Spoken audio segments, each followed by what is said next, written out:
Tina Hogan Grant here with my Cuppa A Natter.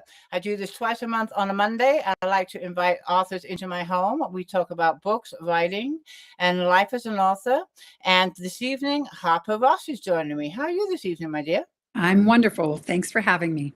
I am excited to talk to you and to learn more about your debut novel. It sounds very intriguing. But before we get to that, can you just give me or give us a little background of whatever you feel comfortable sharing with the rest of the world? About me personally? About you, about your writing, about your life, whatever you want to share. It's totally Well, I'm coming to you from Connecticut, and I was a lawyer in my first career. I stopped working when I had my kids many years ago, and then I was bored. And once they were finally sort of in later grade school and so forth, I started thinking about writing and making attempts at manuscripts and starting to learn what I needed to learn to become a writer. So this is my second career, which I love. I love the commute is really simple. Yeah. I just walk down the steps. There you go. And I love the people I've met, like the other writers, the creatives. It's a very, unlike my legal career, which was a little more cutthroat, this is a much more collaborative and creatively wonderful, rich world to play in. So I'm very happy with the switch that I've made. Well, congratulations on making that switch, because a lot of us as human beings are afraid of change. We get so comfortable in our zone, and that could be for a lot of reasons, whether it be life, relationships. We get so comfortable that change is a biggie.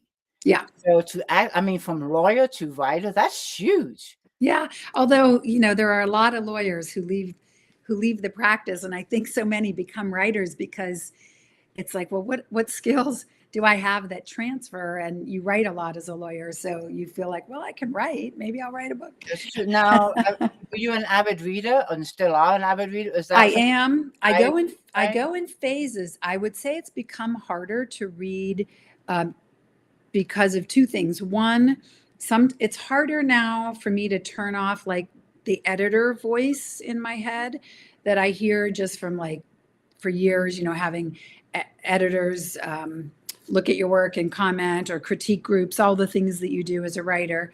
So I find myself thinking, oh, that's an interesting choice. I wonder if my editor would have let me do that, And also sometimes when I'm writing, I get nervous if I pick up a book and maybe it's talking about something similar, or just something about it might make me feel like, oh no, I don't want to borrow from this idea, or this might influence the way I'm thinking about it. So sometimes now my reading tends to come in different stages of my process. I have more or less freedom to actually read and for enjoyment. I agree with you. I mean, for me as a writer, my reading habits have changed immensely. Yeah. And one of the things I find, especially when I'm writing a book, like right now, I'm writing a book right now. And when I start picking up a book to read, my thought process is my book. Yeah. No insult to the author. The book I'm reading is fabulous most of the time, but my head will not turn off. Yeah. Because I'm so involved in the book I'm reading, I find it really hard to concentrate on the book. And worst of all for me is if I pick up a fabulous book and then I feel like, I'm never going to write as well as so-and-so, and so it can be very defeatist. Ourselves to authors is a really big no-no, but it's hard not to. It really is hard not to. I'm reading a great book right now, and I'm like, wow, that's a great line. Yeah. Things like that. And it's just like, our reading habits do change. Your book, though, I love the title of your book. This is your debut novel. It's called The Unwritten Rules of Magic. Do you happen to have a copy of it? I do. Show our audience. The cover is beautiful, too. And I'm going to pause a minute and say hello to these people. Is it backwards? It is backwards, but don't worry about it. The cover is beautiful. It's called The Unwritten Rules of Magic. When was this published? It was published at the end of January. So it's been out about 6 weeks maybe now. Oh, so it is like new. Yeah. Congratulations. What a huge reading that is. And without giving too much away, can you just give us a little background to what the book is about? Sure. So the short premise is that a ghostwriter basically steals her late father's good luck charm, which is a vintage typewriter, and discovers that what she types comes true. So she uses it to try to fix all the problems in her life, without being aware of the cost of the magic. So she has an alcoholic mother, and she has a teenage daughter with a secret, and she has no love life. So those are the three main things she's trying to figure out how to control with this magic. And so it goes from there. And there's a twist and a surprise, and it was really fun to write. But also, this book was sort of deeply personal. I didn't intentionally do that, but it ended up being sort of an exploration of some of my own issues, both with the late father, with whom she had a complicated relationship, and also with her reckoning with her own control freak issues. Well, and I think not intentionally, but we always drop parts of our lives in our stories. Yes. Always do. My father was an author, and he wrote 38 books. And when he got to book number 17, he wrote science fiction. But when he got to book number 17, I'm like, Dad, you got to give your characters something more to drink than Guinness. All your characters drink Guinness, which is what his favorite drink was. And he never picked up on that. But every single character drank Guinness. I'm like, Dad, seriously, other drinks out there. This, orange juice, coffee, tea. But we do. We subconsciously do put parts of ourselves in our books. I really believe that. I want to just pause for a minute because I have a question about your book in just a minute. But let's see who's joining us. And again, I am with Harper Ross. We're talking about her book, The Unwritten Rules of Magic. This is her debut. If you have any questions for Harper, go ahead and put them in the comments, and I will get to as many as I can. But I want to see who is joining us here. We've got questions already. I'm going to pop them up as they come up. Otherwise, I will miss them.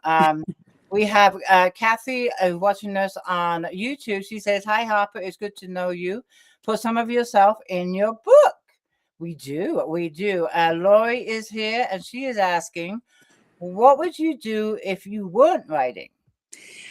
One of the things I played with before I decided to do writing was I am an HGTV addict. I love home renovation shows. I love like interior design. And I very seriously considered going back to school to get, educated about that and going into that field. But my kids were still, relatively young at the time. And I was trying to figure out how am I going to actually get back and forth to school with their school schedule. And so but I still watch those shows every morning while I'm eating breakfast. And I love real estate related things. So I could see myself doing that. Yeah. Oh, wow. We built our home here and I had so much fun designing it. I mean, I would build a house again. One only builds one house in one's lifetime. If you want to remain married. I think I could do more. I think I could. If it paid well, maybe. But oh my God, it was a lot of work because me and my husband did most of the work ourselves. That's amazing. I don't think I would want to do the actual work, but I would like to direct the work. Oh, there you go. Yeah, my son was an electrician, so he did all of that. But when it got to the drywall stage, and I said to my husband, I said, if you want to remain married, we're going to hire somebody to do this. It took us half a day to not even put up one sheet of drywall. I said, I'm done. This is it. That was one that we hired out. And the plumber and the electrician, but everything else we did. We really did. Now, back to your book, Harper, The Unwritten Rules of Magic. I absolutely love this title. I think it's very intriguing, very catchy.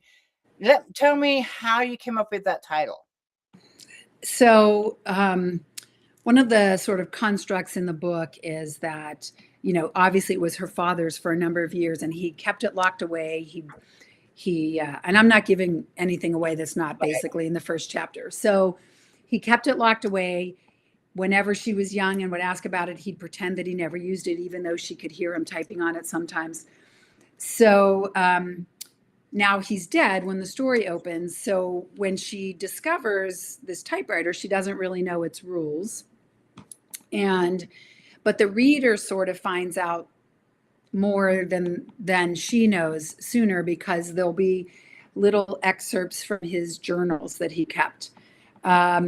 But the unwritten rules is basically A, that she doesn't understand the rules of the typewriter when she starts using it, which is dangerous. And B, just that in life, like the big part of this story is really about control. And when as a parent, maybe you think like, oh, I just need to control this to keep my kids safe. Like it feels loving, but really is it crossing a boundary? Like what are the rules around that? And so using magic in order to do that is sort of breaking maybe a moral or ethical rule. So I was kind of trying to play around with ideas that related to the story, both literally and sort of metaphorically.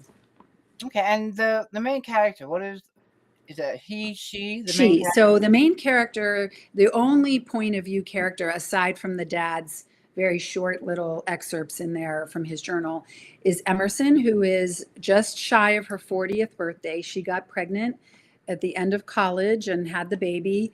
So her daughter is now 17 years old and is going to be a senior in high school.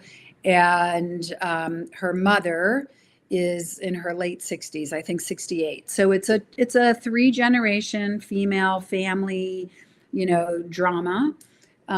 So everything's very realistic. The only magic in this is this typewriter. And it is set here on coastal Connecticut, where I live, not in the town where I live, but in the town next to mine.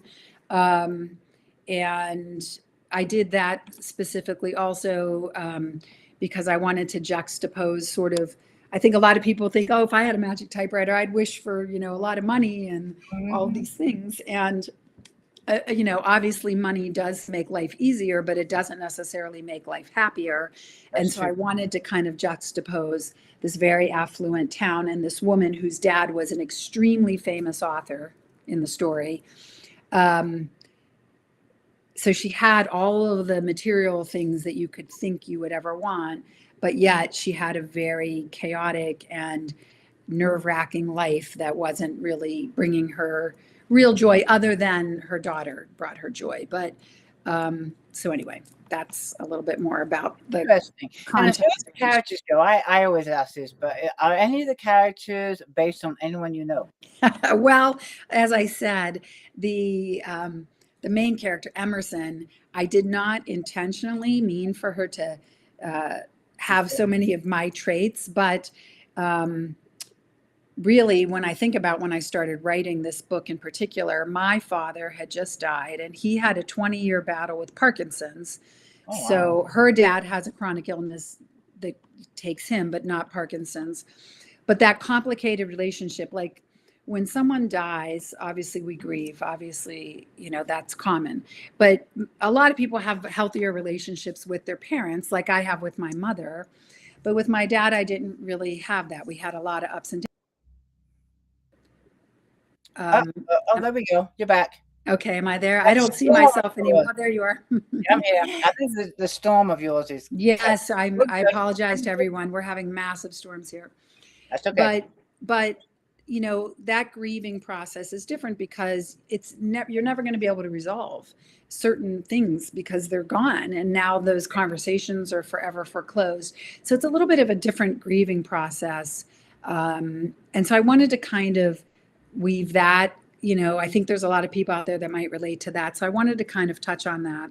And then, like I said, one of my jokes about writing is I used to always say my favorite thing about writing is that I can control everything that happens on the page. Wouldn't it be great if I could do that in real life? And that was really the seed of the premise of this book, was my own, desire to wish that I could do that. So I kind of was poking fun at myself, really.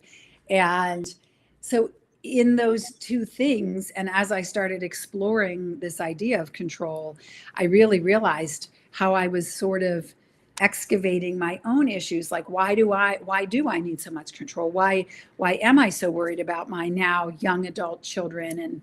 And how can I learn to let go of things that are no longer really mine to solve? So Emerson has some different personality traits than me, but these core things that she's wrestling with are very much me. Like I said, not intentionally when I first set out to write the book. Subconsciously. Yeah. And I always love hearing the backstory or the background to a book and why someone wrote it. And a lot of times authors don't realize until after they've written the book, the message they were sending to themselves. Yeah. Yeah. And I just think that's wonderful how that happens. It is helpful too. I find with any writing, you know, when I was young, I used to, when I was like a teenage girl, and I was wrestling with something like, you know, how you have drama in high school or a friendship argument or something with your parents. And I would write these long letters, you know, to myself, and then I'd put them under the bed. They weren't really to myself. They were to the person that I was upset with. But then I'd put them under the bed and I'd wait 24 hours. And I always found that when I went back and read them, first of all, the heat that I felt in the moment was definitely subdued, but also writing things out helped me clarify, like, why am I angry? Why are my feelings hurt? Is that what they intended, or am I taking this wrong? So I really find that writing does help people clarify their own feelings. And so I think that was part, like with my dad dying and my kids sort of tipping out of childhood and into adulthood, and those things happening at the same time as I started writing this book, I had a lot going on emotionally and I needed a place to work it out. Yeah, and it's the same with me with my debut. And for me, it was excellent therapy. Yeah, it was free really too. I mean, after I finished writing the book, I'm like, well, now I know why I did why I did. Yeah. You know, instead of questioning myself, it just kind of unfolded throughout the book. Yeah. And it really, really helped. I understand myself so much better. And I also feel like something's been lifted. You know, it's just like totally a weight off my shoulders, not feeling guilty about everything and all of this stuff. It just really helped. Good. It really did. Yeah. And I think that, you know, you understand yourself better too. Yeah, for sure. Yeah. I want to scroll through. I saw some questions that I want to pop up and see who's here. Let me just click on as I go up. We've got, let me see. Tammy Rash is here. She says, I love how you got the idea of the plot. Elaine just joined us. She says, she's here with coffee. And then I'm going to keep scrolling up, see what, because I saw some questions. Let me go back up here. Laurie says it sounds good to me. Thank you. We have Laurie Chasco. She says, we had a windstorm here a few days ago. Knocked out power here, so she understands. Yeah. Then we have Dana is here. She loves reading new authors. She's new. Christina made it here. She says it sounds interesting. I saw Christina had a question too. Here it is. Here's Christina's question. I'm going to scroll up while I clip them. Christina says, what are your favorite genres to read? Oh boy, I really do read pretty widely. So I like reading a good thriller. I'll tell you, one of my favorite books I recently read was Wild Dark Shore. It's so atmospheric and just the writing's really special.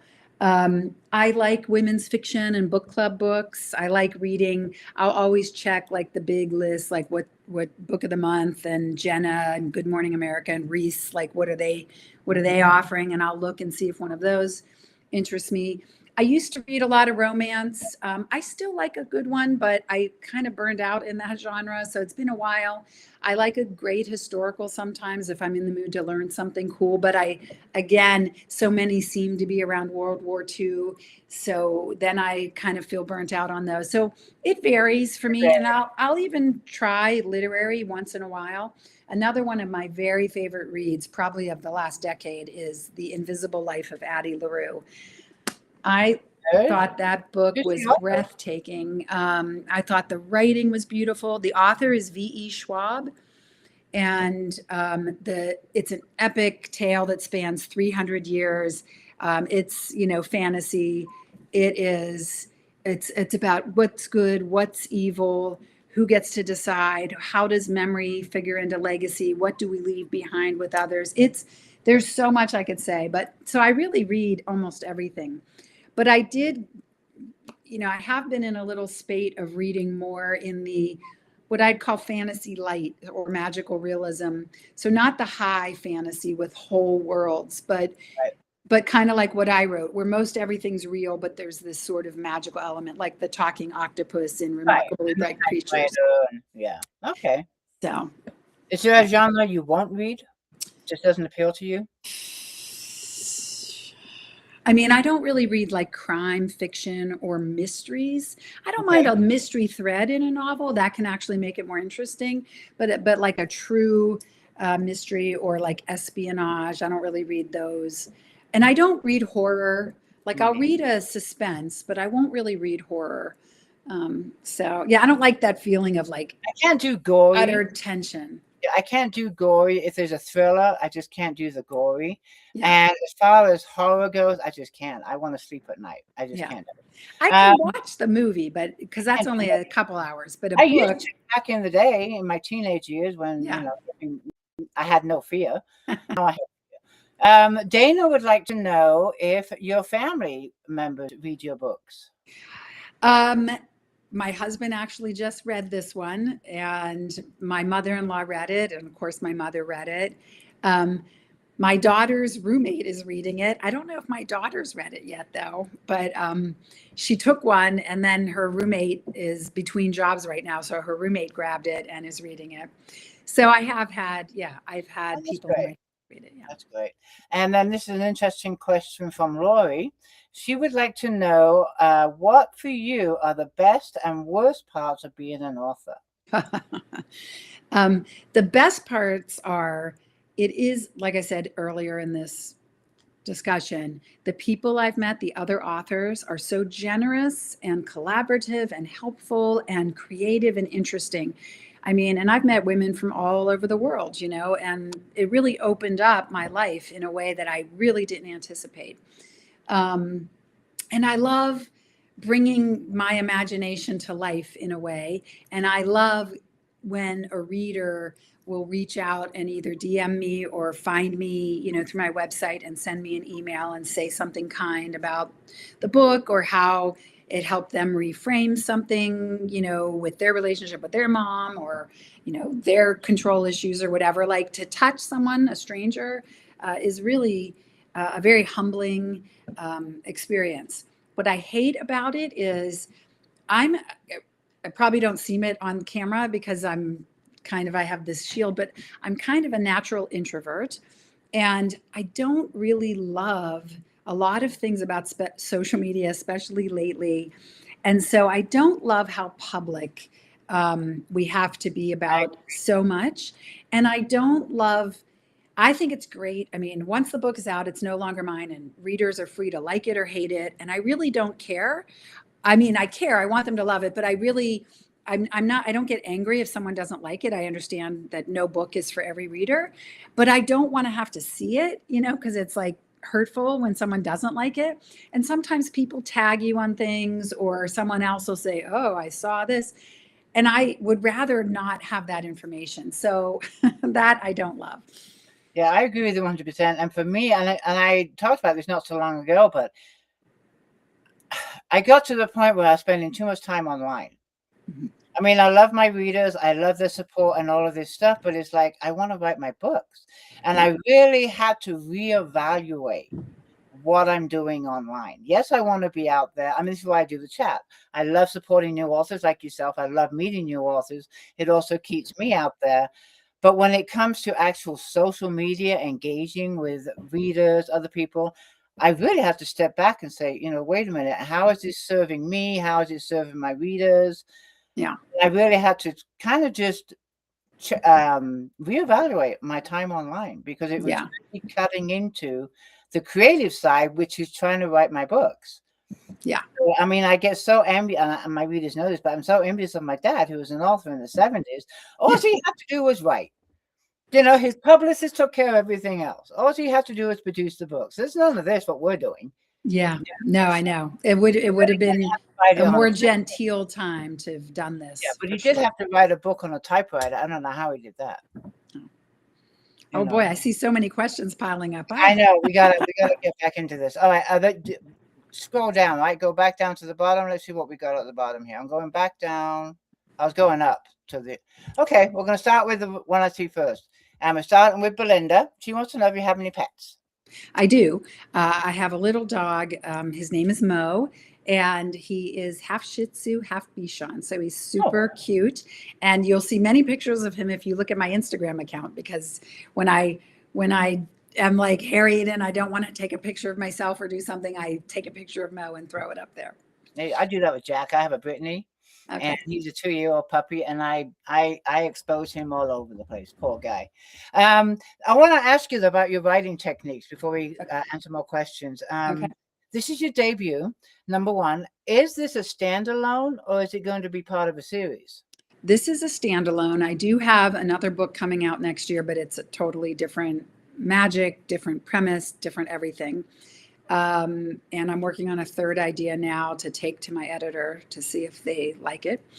My process, I don't know if you hinted at that. This is my full-time job. So this is what I do during the day. I sit and in the mornings, I try to do all the business stuff, whether it's emails and social media and all of that. And my best writing time is really in the afternoon. I need to clear the decks mentally so that I can really focus. Otherwise, I feel like I've got, I got to get to the grocery store and the laundry needs to be done. And I didn't do that social media post. So I got to do all that first. And then I sit down and, 2 to 4:30 is my best time for really writing. Yeah. Me, it's at nighttime. Oh, right? No, I'm not. I get tired at night. I like to get at night because the house is quiet. My husband, goes to bed earlier than I do. And my dog is quiet. Otherwise, he comes to me with a ball in the lap. Like you said, dishes and laundry and all this stuff. But it doesn't mean I'm not working on my book during the day. I'm constantly thinking about it. And that's the process of writing too. And, I'm doing things on social media and stuff like that. But for the actual nitty gritty of writing, it tends to work for me at night. Back to the book. Are you a pantster or are you a plotter? I am a plotter. I'm a big plotter. Like I said, I'm working on an idea right now for a new. I did a pitch to my editor because my contract was for 2 books, and so now I'm coming up with the third idea. And I just sent my agent a 10-page outline of the new idea. So I like to know exactly where I'm going. Now, that said, I very often will get midway through the book and then realize oh, this isn't working exactly like I thought it would, or, oh, this character wouldn't really now that I know the character better, this isn't the best way to go. So I'll change it once I'm in there, but I definitely can't start until I know a lot about the characters, the theme. I really start with a theme. I think about what I want to talk about, and then I build everything out of that theme to try to create a crucible. And I like to look at things from 2 or 3 different very valid perspectives, because I think that in real life, that's just true. I don't think there's usually really black and white, right and wrong answers to things. Yeah. And I think that for readers, I used to love Jodi Picoult for that reason, right? I think about that book, Her Sister's Keeper, that went through the 5 points of view about the girl who was, born to be a donor for her sick older sister. And all of them had something valid about their position and something terrible about something terribly selfish about their position. And so I try, to kind of bring that quality into what I'm trying to say. So all of that meaning I could never pants my way through all of that, because then it would be a hot mess. That's how mine, I'm a pantster. I've tried plotting, and I admire people that can plot and stick to it. My issue is I can't stick to what I plot out. And whatever works, Yeah. And for me, and I don't know if it applies to you too, my characters are the ones that tell me the stories. Yeah. And if I try and go away from what they're telling me, it just doesn't sound normal. It doesn't sound right. Yeah. Do your characters actually talk to you? Do they give you an insight? No, I hear people say that all the time, and maybe I'm just too left, right, whatever brain side doesn't allow for that. Like I said, my approach really, I do tend, this book was about control and grief. Right. The next one's coming out. It's really about truth. What is it? Who owns it? Who has the right to tell it? That's what's the whole truth? How do you ethically, what are you responsible for the harm that's caused when you blurt out the truth? So this, so I start always with that, and then I build backwards. So my it's very much me thinking about messaging and then building characters in a world around that, to try to give the reader something interesting to wrestle with. So yeah, so I've wrestled my characters into submission by the time I start and writing. they listen to you. See, mine don't listen. I do Like I what they said, say. control Mine do freak. not listen. They're out of control. Now you said that you've got this book published. You've got 2 more in the or one you're going to send to your editor. Yeah, Another I have one one is coming out next March, next and March. it's Okay. title. We just got a title, and it's called "When the Stars Answered." Oh, I like that. And then, like I said, I'm working on a new idea now that might even be rejected. So who knows? Oh, You know never what will seen happen with it. But these are all standalones. These are all standalones. Do Yeah. you think you'll ever write a series, or I you don't really? think so. I don't think so. Mm-mm. Okay. All Yeah. right. Belinda has a question. She would like to know, what are some things you like to do when you're not writing? Oh, let's see. I love to eat, and I like to cook and eat. I'm a big outdoor person, so I like to ski and hike. We go up to Vermont often because it's not far away, and so I love winter and I love outdoors things. I love movies and I like to dance, although I don't get that many opportunities now. I'm almost 60 and there's not many places I can go dance and not look a little too old. So I'm looking forward to weddings. I'm looking forward to when my friends' kids start getting married and I have an opportunity to Oh, that'd be dance more. awesome. Okay. You're fabulous. Yeah, I used to play the piano and guitar, but I'm not, my fingers won't, I type really fast, but for some reason I kind of stepped away from music for a while. And now when I sit down, my fingers feel very stiff and it's a little bit depressing. So I don't do that. And I tried painting and I was okay, like for a beginner, but I could tell I was never really going to be good. And I'm a little bit of a perfectionist, so I kind of backed away from it. But maybe I'll try it again. Yeah, never say never. And I would love to learn how to play the guitar. My issue is time. I have 3 guitars, but I have no idea how to play any of them. My husband during COVID, just because I had the guitar here, so he started taking lessons on YouTube, and he's stuck with it. He's not great, like he can't do like complicated finger work, but he's gotten good with chords and chord changes, and he plays along to songs that he likes, and he won't play in front of other people except for me, but I think he's gotten pretty good. So that's awesome. I never thought about YouTube. Everything's on YouTube, isn't it? Yeah, it is. It was a paid for class, but at least it was YouTube, so he didn't have to go anywhere, you know. There you go, remote. I love it.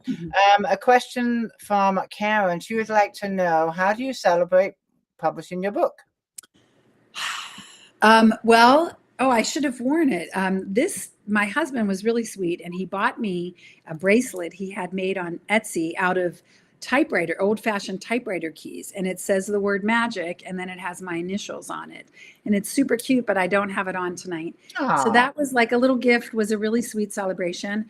And I guess I don't really have like a ritual or a celebration. It's kind of a quiet, private thing. I think I celebrate more like when I finish the first draft than I did when the book came out. You know, when the book comes out, you're kind of nervous and you start feeling the weight of expectations. At least I do.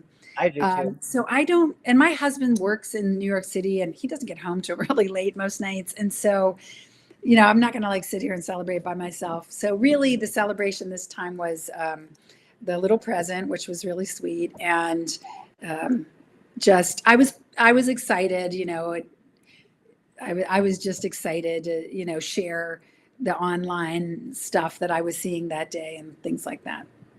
Yeah, I have to agree with you though on the first draft getting completed. That's the biggest win. That is, I mean, I'm working on this book now, and I told my readers I hope to have it done by the end of February. Well, February's come and gone. Now we're into March, and I'm telling them the end of March, and we're already midway into March, and I really would like to get this first draft done by the end of March. Thank God there's 31 days and not 29. Like 3 extra days. But yeah, as soon as you hit the end or whatever you end your books with, it's like, yes, it might be a mess, but at least you have that story. Yes. To work with, and it is huge. I have to agree with you 100% on that one. Yeah. I really do. because I am like, I want this to, I mean, I love writing the book, but it's like, I want this to be, finished so I can move to the next step, which is, of course, going through it again. Yeah. But I agree with you 100%. Okay, Janet, she has a question for you. She would like to know, do you write every day? And if so, how many hours? I do write every day. Well, once I have the book, once I have the outline approved and I'm ready to go, I do write every day. I'm not a super fast writer. I know a lot of writer friends I've made really can bang out the words. I'm not. I'm slow and methodical. But I'm like a slow and steady. I'm the tortoise. So I only can do about 2 to 2.5 hours of new, like I can edit what I did before for long periods of time, but new work, I only can do about 2 hours. And then my brain is just like, it's too much. I'm tired and it just shuts down and it's diminishing returns. So, and like I said, I'd like to do that work in the afternoon. And then sometimes in the morning, I'll look over what I wrote the day before, and I'll tweak it, clean it up a little bit, and then I'll keep going forward in the afternoon again. Oh, wow. Okay. This I think you kind of answered this question in case you want to add to it, but Roy would like to know, what's a typical day for you? So my typical day is, once I'm kind of, I like to ease into the morning, and my mother is elderly and has been a widow a long time, and she's moving to Connecticut finally, but she's lived 2 states away for many, many years, my whole marriage basically. And so my little routine was always to call her, and we talk for like an hour, and I have my tea, she drinks her coffee, and then I eat breakfast. So my day doesn't really start until like 9:30 or 10. And then I do the business stuff and errands and chores that need to get done first, have a quick lunch, maybe walk my dog at lunchtime, and then sit down by like 2 o'clock and write for, maybe 2.5 hours. And then, get back to the regular business of life. Wow. That's an eventful day and very productive. And then Roy also wants to know, what are your plans or goals for the future? Oh, gosh. It really, that answer can change on any given day. That's hard to answer. No, I mean, obviously, I really enjoy this. I would love to, I would love to get a new contract from St. Martin's and have some more books to write and put out. Obviously, I have the dream that a lot of authors have. It'd be great to have a best-selling book or a big breakout book someday. I don't really have the dream of, a lot of people I know want like the movie deal. I don't want that. I don't even listen to the audiobook because I have a very specific way I hear the characters and the way their inflection and intonation is. And when an actor interprets it, sometimes they get that right. Sometimes they do it differently than I would. And it bothers me when it's not what I intended. So I think I would really struggle with seeing actors try to like be these characters. I think I would have a hard time with that. But really just to keep writing and be able to sustain at least a nice, mid-level type career that I keep getting more contracts because I like doing this, and I definitely need something. I need to keep my mind busy or I go a little stir crazy. So, and my husband is younger than me, so he's not anywhere near retiring. So hopefully I can do this for like another decade or so. It sounds like you're in a good start. What was I going to say? Oh, do you set goals of a certain amount of books you want to write a year? No, only one a year. One a year. Like I said, I'm a slow writer, and my mom also has Alzheimer's, and so we're bringing her up here. Like I have other things that I need to make sure that I have time to take care of. So I can't really manage more than one book a year, but that's plenty for me. It's exhausting to me to do this. My father-in-law had Alzheimer's. Oh, I'm sorry. It's hard. hard. My mother had dementia. I honestly don't know the difference. Well, dementia is the umbrella, right? So it's sort of like cancer, right? And then you have all these types of cancer. So dementia is the umbrella, and then you could have like Lewy body or Alzheimer's or Parkinsonians related dementias, or so that's, it just depends. There's different types of dementia, but it's the umbrella. It's a horrible disease. It really is. But Yeah. I'm sorry about your mom too. Let's continue on with some more questions. Oh, let's see that beautiful cover again for your book one more time. Yeah, I apologize that it's magic, because Karen would like to know, do you have any say in choosing your cover? I'm sorry, do I have what? Any say in choosing the cover for your book? I didn't. And I have to say that when I first got the cover, it wasn't what I had pictured. So what the process at St. Martin's anyway for their hardbacks, I don't know about if they just come out and trade paper, if it's different, but was I filled out like an art sheet with books that I thought were comparable in terms of tone to this story, and then covers that I liked and why I liked them, to try to give them some direction. So I don't know if any of you read Sarah Addison Allen's Other Birds, but that was one of the books on my list of like comps for tone and color. And that book was similar to this in terms of it was the dark blue with the sort of turquoise on it. But one thing I did say is, please don't put the typewriter on the cover, because I felt like it was too on the nose. So then when that came to me and they're like, oh, here's the cover, don't you love it? I was like, I thought the colors were really pretty, and they're really, really pretty in person on the hardback.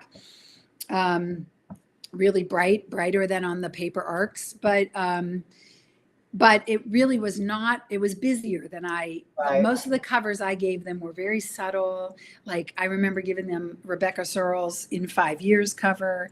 It's very simple, subtle covers. And so when I saw this very busy, colorful cover, I was like, oh my gosh, that's not at all what I pictured. But now I'm used to it and I actually really like it. But it took me a little while to warm up to it. You're okay with the typewriter?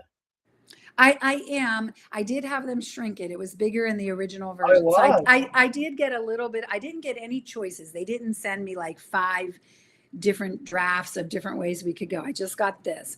But I was able to like make little suggestions about the size of my name or the size of the typewriter, or they ended up adding those falling pages in to give it more interest, because I was like, it's kind of a little flat, And so I got a little bit of say. That's cool. What genre is this categorized under? It would be considered magical realism, which is inside of fantasy, but unlike fantasy where you have all the world building and all these different rules, this is the normal world with one, extraordinary or magical thing that is just accepted and doesn't have to be explained, like how it came to be. So that's that's good to know. Yeah. Okay. And then Elaine would like to know if the book is available on Kindle Unlimited. Do you know if it is? It isn't. So it's a St. Martin's Press book, and they have, especially because it's so new, so they haven't put it in there. Might they at some future point? I don't know. But I know it's an expensive book because it's a hardcover. And even the ebook is not inexpensive. So I always tell readers it should be available in your library or in your library's digital collection. You can always request from your library that they purchase it, and then you can read it for free that way. Oh, okay. There you go. That's a good way. Yeah. And it's great for the libraries too, and other people then also get the chance to read it for free. Exactly. And then Kathy on YouTube would like to know, do you consider yourself a women's literary fiction, or what genre, and do you intend to stick to one genre? Like, this is magical. This is magical realism. So it's my books, I would say, are kind of women's fiction inside of magical realism. So this is definitely a family drama, a multi-generational family drama with a magical element. And my next book that comes out next year is also a family drama. It's a sister story, that one. With the magical element. She makes a wish on her birthday on a falling star, and she's a reporter, a disabused reporter who's been fired for whistleblowing on her paper, and she makes a wish and it comes true, and now she can hear when people lie. So, and where she takes that is interesting, and a little dark. But so I will, as long as I'm with St. Martin's anyway, have to now stay. So the Harper Ross brand will remain in this sort of women's fiction, magical realism space. Because the publishers like you to sort of stay on brand because they're putting money into building that, and readers like to know, oh, Harper Ross writes this type of book, and so then they pick it up and they know what to expect. Okay, that makes a lot of sense. You don't want to just keep growing your brand. Yeah. So that makes a lot of sense. Totally off topic. We're going to put it up anyways. She wants to know, Belinda would like to know, have you read a book more than once? I have, but not very often. So like I said earlier, that book, The Invisible Life of Addie LaRue, I read it once and loved it. And then I read it again just to pull out all the beautiful sentences. And I made a document of beautiful sentences as inspiration, so that when I feel stuck or less inspired, then I can open this document and kind of see some of these beautiful ways of phrasing things. I'm not really a poetic writer. I write very tight and very direct, very intentional, but I don't have that really poetic, like a Barbara O'Neill voice or anything like that. So, but if I look at poetry or I look at some beautiful sentences, it can help me kind of stretch there a little bit more than is my natural voice. So I would like to be able to write like that, although Barbara O'Neill tells me all the time, stop it, just you write you. Readers will like your voice. That's different true. Readers than like mine. You just have your authentic voice. So I do listen to her, but I still envy, I still want to write like that. And I think it takes a couple, for me, it takes a couple of books to find our voice. It really does. I think so. And maybe because I'm older, I wasn't too precious about that. And, I think you get over 50 and you kind of, you're kind of like, hey, this is who I am. And for better or for worse. And it's either going to work or it's not. People are going to like it or they don't. I'm writing because I have something I want to try and do and say, and you just kind of hope for the best. But at this age, you're not going to make everybody. Yeah, and I mentioned this a while back too, is that when you let go of the stress when you're writing, it's just the whole outlook just totally flipped. Yeah. I was stressed about everything when it came to my writing and my books and the rankings and the reviews and just everything. And I was so stressed out all the time. And I finally just let it go. I'm like, this is it. This is who I am. I will take my time. If the book takes a little longer, that's how it is. And, I just have to, just relax. I just have to learn to relax and, stop sweating the small stuff. Okay.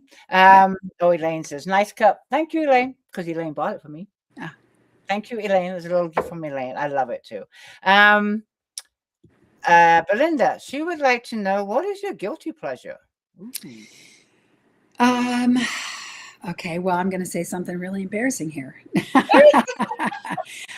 I still, at lunchtime, will fast forward through episodes of The Young and the Restless. I've been watching it since I was 16 years old. Some of the characters are the same actors from the 80s when I started watching it. Oh, wow. And it's so ridiculous.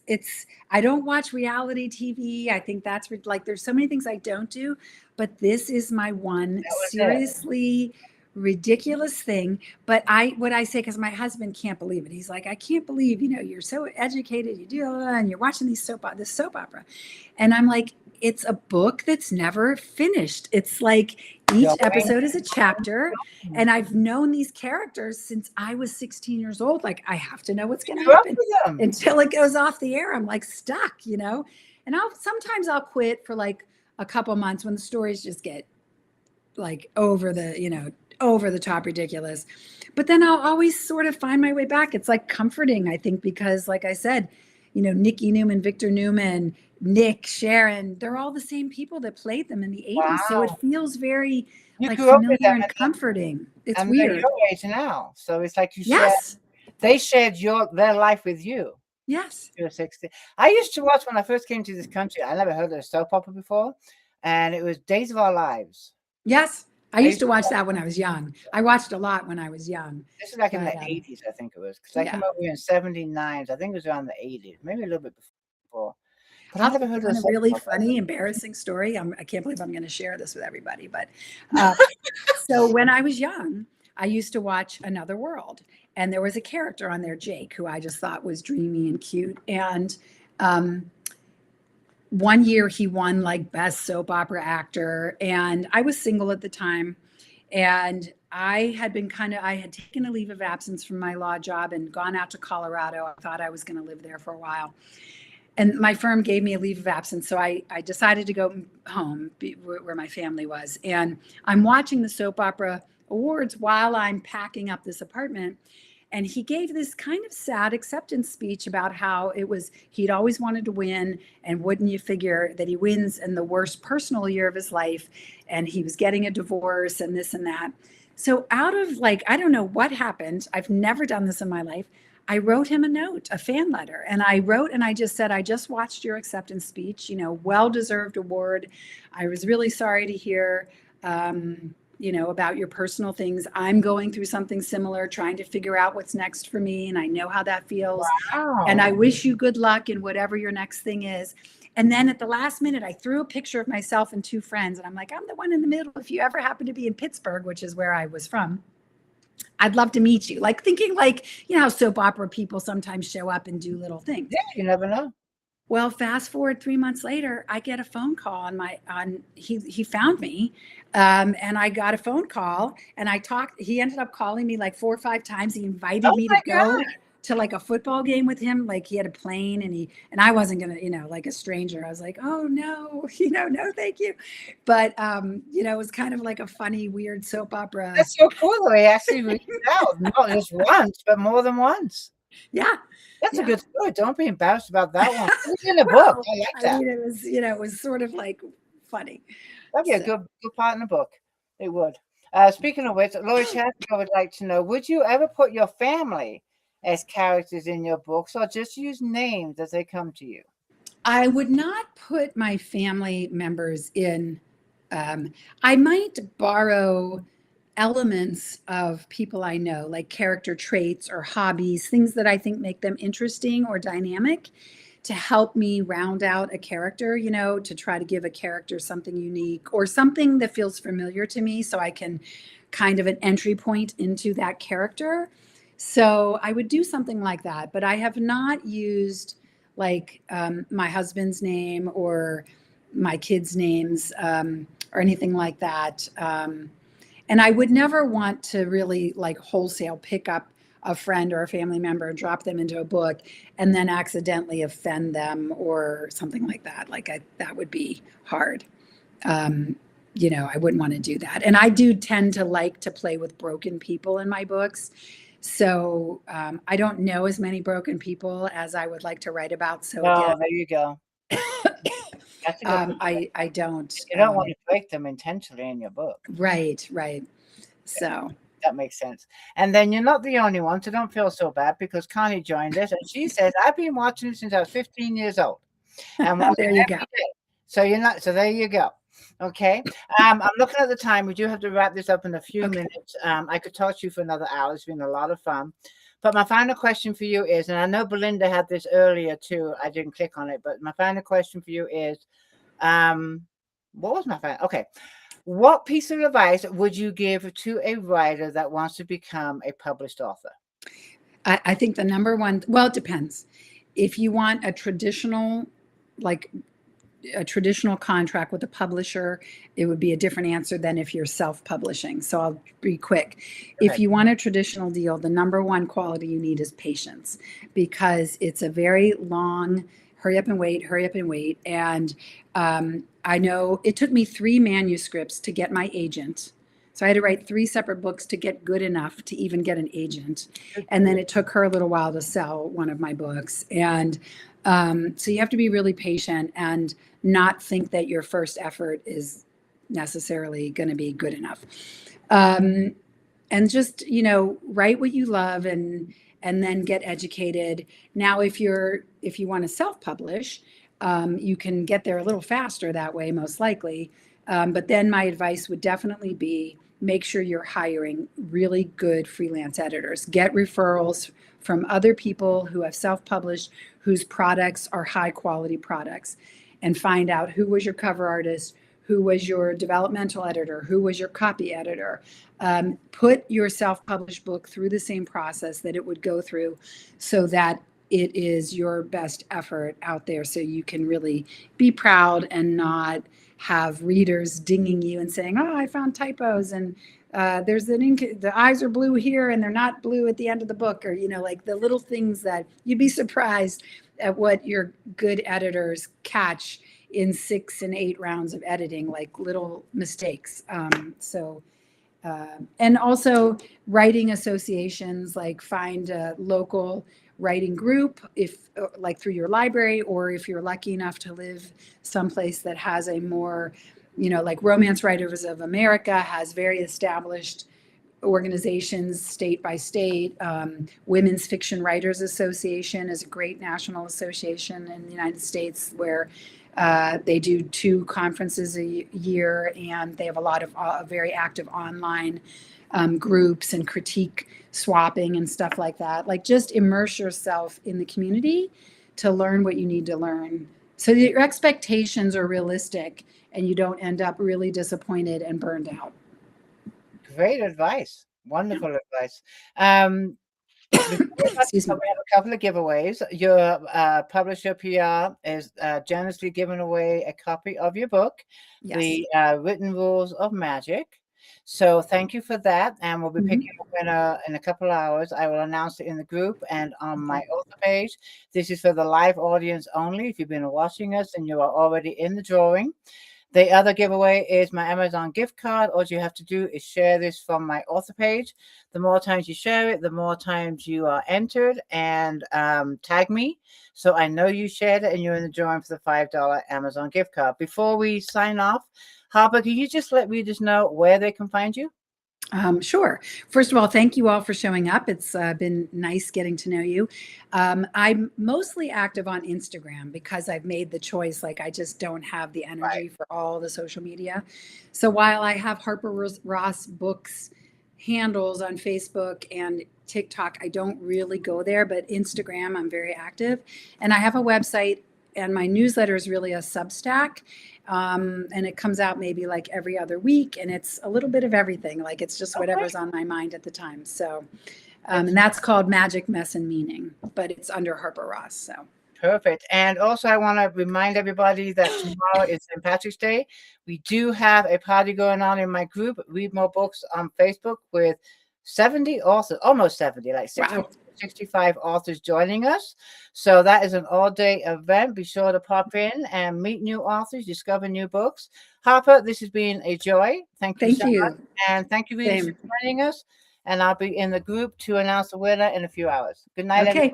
Thank you so much, everyone. Thank you, Tina.